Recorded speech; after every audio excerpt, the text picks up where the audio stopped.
Other technologies are in the market, capacitive technology. So lithium-ion capacitors for one. The Japanese technologists have gotten a jump on that market. They've introduced capacitors with pretty good power performance, over 3.5 volts operating voltage. Pseudocapacitors are out there. These are a bit lower energy devices. They're going to operate at maybe 2.2 volts, but they have better power than their battery counterparts. And large ultracapacitors are coming. Right now, industry's built kind of around a 3,000 farad device. A 3,000 farad device, by the way, has a whole 3 watt-hours of energy in it. Right? So if you want a 16.5 kilowatt-hour battery or energy storage, like I think the volt is 16.5 kilowatt-hours, you need to tow a trailer full of ultracapacitors. But what if you didn't have to rely on the battery for its power performance? What could you do then? Could you use a smaller battery, one that didn't have 16.5 kilowatt hours, one that had smaller amounts? Because now you can shave off the peaks. That's probably what John talked about last year. So, in summary on this performance and technology piece, robustness and long life are the hallmarks. So the industry aims to build devices that outlast the application. So automobile makers are designing in ultracapacitors that are supposed to have a 15-year life. I don't think you'll hear too many battery makers talking about a 15-year life. They may talk about a 15-year warranty, but the economics of all of that haven't flushed itself out either. Who's going to replace the battery? 15-year life in a car, 10-year life in other applications. It depends on how hard you want to work the thing. And that, of course, is tied to economics, how many of them you want to put in, and what operating voltage you want to use them at. High current handling, extreme power capability, extraordinary calendar lifetime, unlimited shelf life, I'll call it. It's not really unlimited, virtually unlimited. Again, for shelf life terms, let's call it unlimited. I'll call it an implement and forget technology, 95% efficient or better, and with very low operating losses. It represents a high value proposition on lifetime and based on lifetime and consistent performance. I heard a question this morning about the life cycle cost of energy storage. Well, that gets glossed over a lot, and even though the calculations are there, they pencil out, they really do.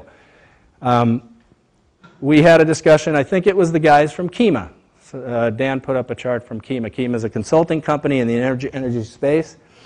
And what they told us was, yeah, you guys have a great life cycle cost model, but no utility, we're talking about the grid now, putting ultracapacitors in the grid. No utility company is going to make a decision based on life cycle cost. They're going to make a decision based on initial investment cost. I don't know if that's true. We're just starting to find out what the grid's all about. But let's just say it is true. Well then, we're looking at the wrong thing. You need to look at the life cycle cost, and you need to look at the energy throughput over that life cycle. So there's a broad way to look at energy storage and the costs of energy storage, and there's a very narrowly focused way. And I think as a technology community, we're pretty narrowly focused, whether you're talking about hybrid electric vehicles, all electric vehicles, the grid, wherever. We're pretty narrowly focused, and we're biased. And I'm going to tell you why I think we're biased. And then you can shoot me or whatever. This is Maxwell's evolution of ultracapacitors, and I would say anybody else that wants to, any other manufacturer of ultracapacitors that's been around a while could put up a similar chart. And what it shows is progression of the technology to the point today where the title slide applies. It's the coming of age. This right here, major key mechanical components, there's only 4 of them. The complexity is very low. Materials cost is coming down very low. So, admittedly, back in 2002, when we were making this thing, you could buy one if you really wanted to for a few $100s. I don't think you'd want to. But today, you can buy these things, and you can afford to buy them. There's a little information on that coming. And this isn't the end of the story, so I didn't fill in 2010 and 2011 because that's the news, right? I don't want to spill the beans before the...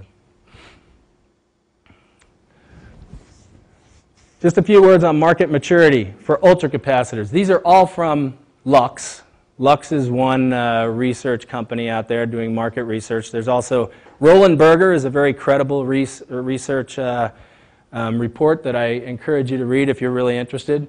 But fundamentally, 95% compound growth rate between now and 2015 projected by these guys. So it's happening. Not as fast as I would like to see it, but it's happening. Off-grid energy storage. This is from a report regarding off-grid energy storage. Ultracapacitors will expand from a base of 88 million at a 23% compound annual growth rate to 2016. So somewhere between 23% and 98%, there's a lot of growth. There's a lot of acceptance of the technology. So again, this is about the coming of age. This is about the recognition by the industry and the technologists that ultracapacitors are now ready to be designed into applications in large scale. So does this graph look good? This is all real, right? Kind of to here. Some people would say that looks pretty good. I don't think it looks very good at all.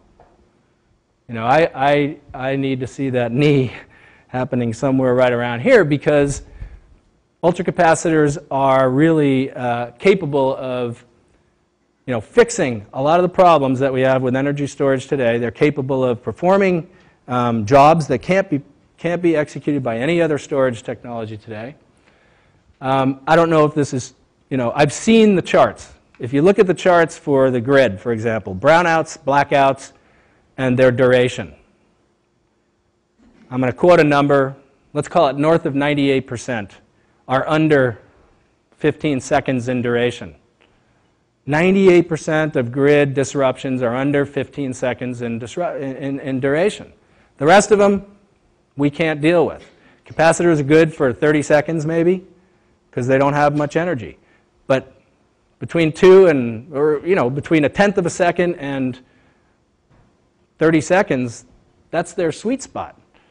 So you could totally obviate 98% of or 95% of the disruptions by just putting ultracapacitors somewhere in the grid loop to ride through a sag or a dip.